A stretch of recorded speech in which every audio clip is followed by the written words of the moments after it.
थोड़े शब्दों में आप ये बता सकते हैं कि ऐसी परिस्थिति में what is the role that any one of us can play? या for example इस स्थिति में what was the role that you played? Because these situations हम सबके जीवन में किसी न किसी तरीके से आती हैं, तो अगर आप थोड़ा इस पे बताएं, maybe it's very helpful for us to understand. Yeah, it has been a pretty. I got the news on, for example, in this particular case, I got the news on Monday morning, just after my finishing. I was finishing the math 3. I got the phone call from my brother, from the cousin. So immediately I booked ticket and we went there. And I was thinking, what will I do? Just by my presence, I would try to console them and create some good vibes, because the whole place is the room where she died.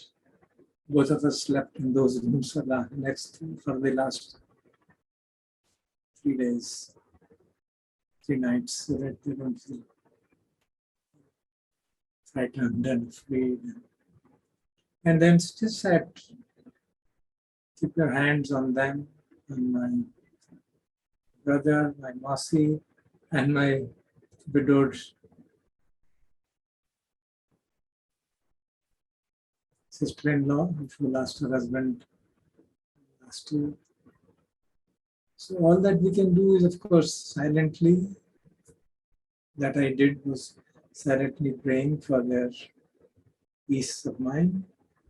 And of course, so many people come because they're living in Jammu, where all their relatives are there. They come and wail and cry and weep. So I just put my hand on them. You say, do nothing, say nothing.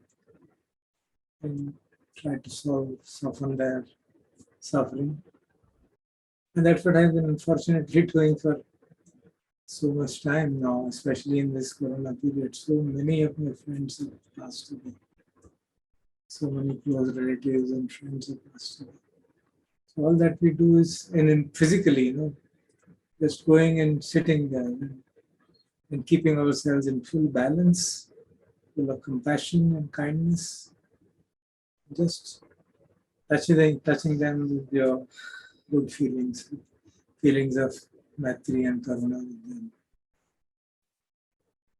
And it does quieten down. It does quieten down. I noticed it again and again and again. In fact, she told her कि रुक जाते 10 दिन और तो अच्छा रहता हमारे लिए. He said we have some important engagements. So all of us face these situations, If you go there and also participate in the same things which others are doing, then obviously you become a cause of problem rather than solving them. Of course, it does hurt. When I saw my Bhavi lying in the cover, when we drew their attention, look at her, how peaceful she is. She died absolutely peacefully. Mine was quite, and she was feeling uncomfortable, but they couldn't discern that there was anything wrong, seriously. And she said, okay, her husband and she lied down, was snoring. And at about 1 o'clock or 2:30 a.m., 2 a.m., she suddenly woke up to see that she is no longer snoring. And she found, he woke her up. She had just died. And her body was so peaceful, So I drew their attention, look how peaceful she is. So no need to feel too sorry. And then, of course, she had been suffering because of health reasons for 13 years, though she had recovered from cancer. So drawing their attention to the positive aspects of the thing, they themselves could recall that. And then comforting them. Of course, there is a big issue because the whole house is disrupted. There are roles assigned to people. In any household, people are assigned certain roles. And if 3 people in the household suddenly disappear, you have a functional problem. You have a relational problem. You have so many problems. So by my presence, all I could do is just sit there and do nothing. sit quietly, and if there's a discussion happening, try to orient it. I did it with one of the persons with whom I could feel that he was trying to be quite discerning and investigative of the events and events. I took him out separately and talked to him and said, why not move further and use this, develop the discernment even further. He was trying to explain the meaning of the rituals and whatever is done, and it was quite nicely explained. So I took him around separate room and had a chat with him and said, yeah, you did a very good job. There's something beyond also. Why don't you try to explore it? He said, yeah, if somebody could help me. I said, sure. So in that environment, I could see that there was possibility of some more light being thrown on the people. So all that we can do is firstly be in the middle, neither here nor there. Of course, you do get swayed when your old aunt is crying. Just come back to normal and give her a hug, and things fall off. That's all. That's all I had to do. Just give her a hug. She will come back to me. So these are the ways which I found. Of course, there must be many other ways which different people must be using. I don't have to speak much really about the issues and whatever will happen in future. We did speak to the concerned people while I was leaving.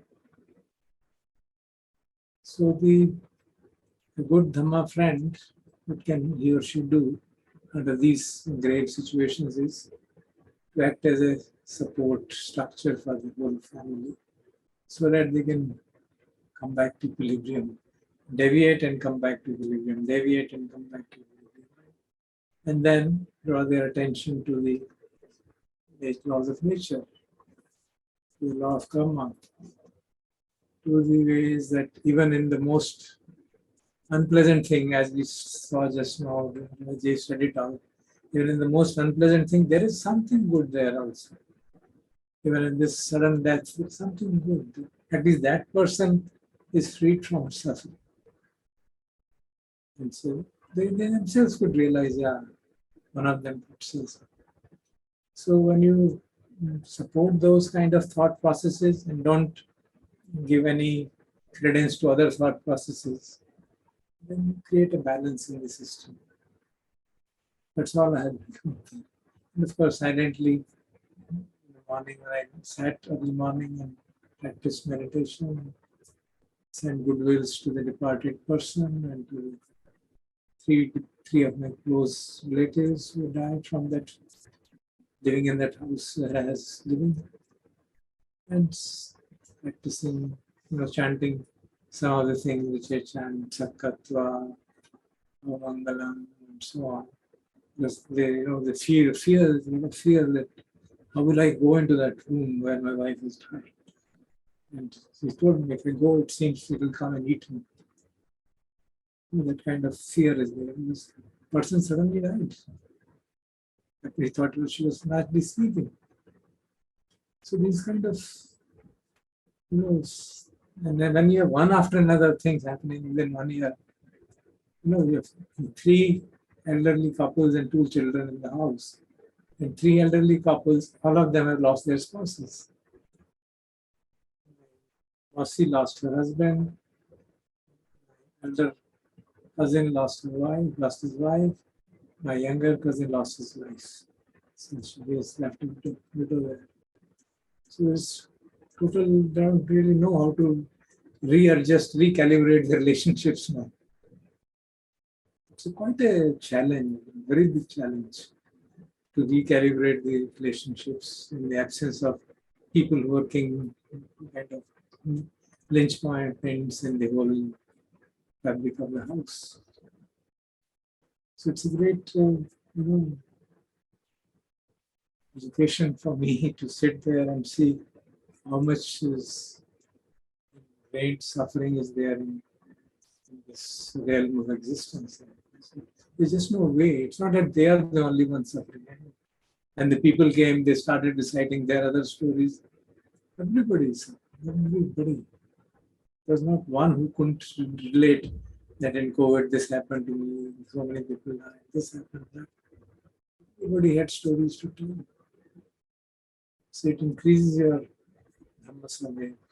My God, better work more earnestly, better work more seriously, better reduce time spent in unproductive activities. At this stage of life that I am, I don't know when things will, the bell will ring.